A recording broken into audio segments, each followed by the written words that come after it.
Thomas et moi, on va se marier. C'est fabuleux, je suis trop contente. Si dans sa nouvelle comédie, Alain Chabat est un grand gamin en pleine crise d'ado, il n'en reste pas moins un des papas de l'humour en France. Eh les gars, c'est pas du shit. Mais putain, Gilbert, ils ont 8 ans. Dans Les Gamins, il est aux côtés du jeune humoriste Max Boublil, issu de la génération YouTube et révélé par ses clips parodiques. Qui veut clasher mon rap, qui veut clasher mon flow, quel est le bâtard qui a dit que j'étais pas au niveau? C'est moi. Et je dois dire que j'ai un petit faible pour son clash avec le rappeur qui en fait sa biatch à un moment. Et quand il se transforme en petite biatch, Max, je dois dire que c'est assez osé et ça me fait beaucoup rire. Je suis ta chienne, je suis ta chienne, je suis ta chienne, je suis ta chienne, je suis ta chienne. Moi, je viens quand même des nuls. Je suis nul à vie, donc j'adore les sketchs et les conneries. Alors les nuls, parlons-en. En 1984, Alain Chabat fait sa première apparition sur le PAF avec Objectif Nul, puis Les Nuls l'émission. Une adaptation française d'une institution aux États-Unis, le Saturday Night Live. Et depuis ce jour, Chabat n'a jamais cessé, ou presque, de choisir la comédie comme moyen d'expression. Alors on s'est demandé ce qui l'avait nourri, influencé depuis tant d'années. Attention.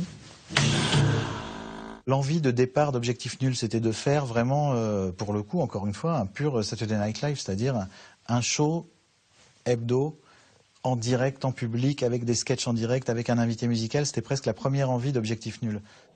Home! I'll give you home! Bill Murray, j'adorais ce qu'il faisait dans le Saturday Night Live. C'est un mec vraiment super, super drôle.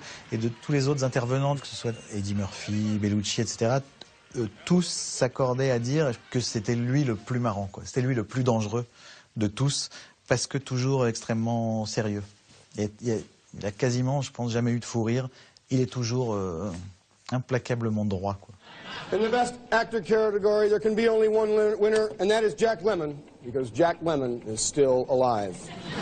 Moi, j'aimais beaucoup Y a-t-il un pilote dans l'avion et des trucs comme ça, où il prenait des acteurs de films sérieux, des comédiens comme Leslie Nielsen, et il leur faisait dire des énormes conneries, mais en jouant comme dans ces séries-là.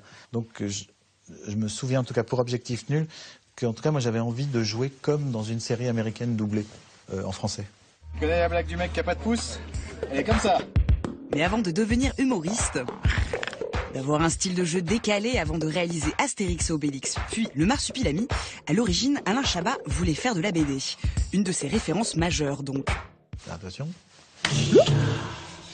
Le dessin de Franquin me fait hurler de rire, quoi. Je peux éclater de rire sur des têtes de Fantasio ou des têtes de Spip, le petit écureuil, ou du Marsu, évidemment.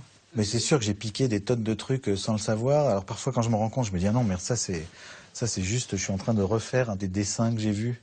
Des tronches de Gottlieb, une espèce de regard caméra avec l'œil mort. » Et pour finir, on voulait savoir quelle était sa grande référence en matière comique aujourd'hui.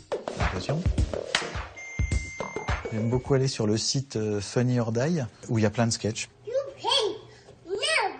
Et il y a notamment Zach Galifianakis, qui fait une espèce de série de sketchs récurrents, qui sont des interviews, qui sont à pleurer de rire. I'm not that fat! Lost 9 pounds.